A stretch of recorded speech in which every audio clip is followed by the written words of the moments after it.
Hello there. Let's do a little flashback, shall we? Flashback to here. I went into this computer, and instead of putting in the self-destruct command, I searched the logs. Click Gray. Download log of Richard Gray? Yes. Exit system. Richard Gray, the man who was with Harold and was lost.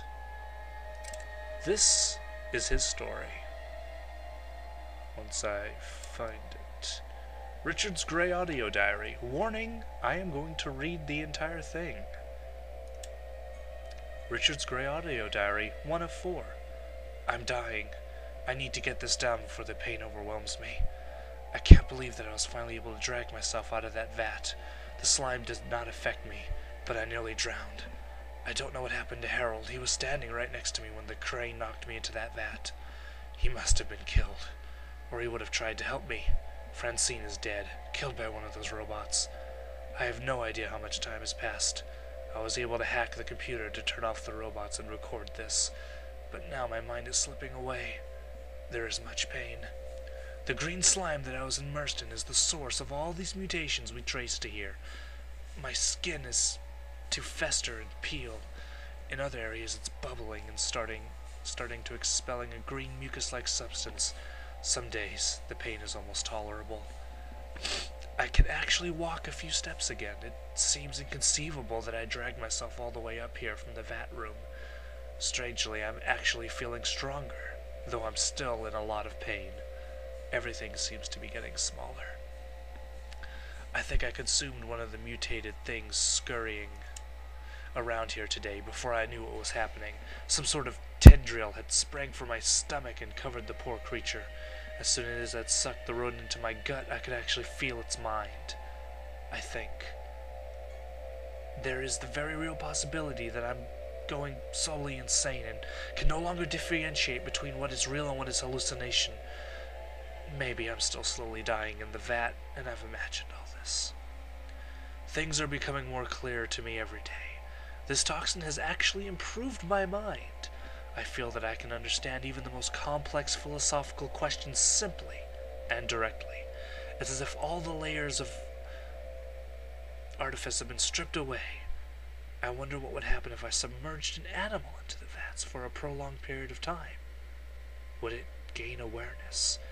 The strangest thing is happening to the animals. They actually become smarter and more aware of their surroundings. I dipped a dog and a rat at the same time today, and they were fused together. It's not quite two creatures anymore, but it's more than one. Perhaps this is the future.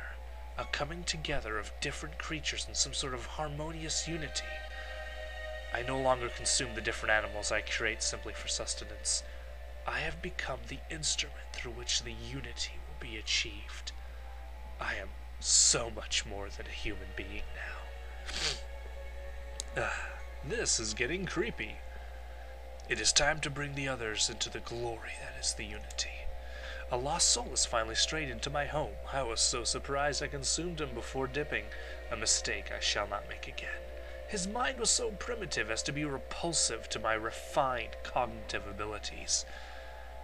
I've begun to modify myself to be more pleasing to the unity by injecting small doses of the virus into my body. The slime in the vats is a man-made virus called the Forced Evolutionary Virus. This information was acquired from my newly grown Neuralink with the base computer. The few wanderers that have found their way here have been a disappointment to me. They cannot seem to mutate correctly. The best I've been able to create are some big and dumb mutants.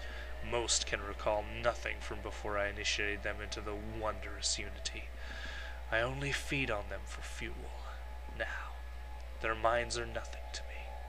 Oh, glorious Creator, I have succeeded in spreading the complete joy of unification to another soul. Unlike the others, his total radiation count was low. I believe this is the factor we have been overlooking all this time, as it seems the conversion is more successful in the case with less radiation damage. I have never known such glory as I felt when taking his mind into our own. We are beginning to create an army dedicated to unifying the wonderful diversity of life. We have trained them to continue our work, or while we wait and search out more populated areas to take into ourselves, we are beginning to feel the limitations of a body that is mobile. We must find a permanent home with a greater store of knowledge and a steady supply of biomass. We have stopped increasing ourselves until we can find this new unification center. When we have arrived, we will continue to grow and feed until we have brought peace and unity to the entire world. What has Richard Gray become? Find out next time.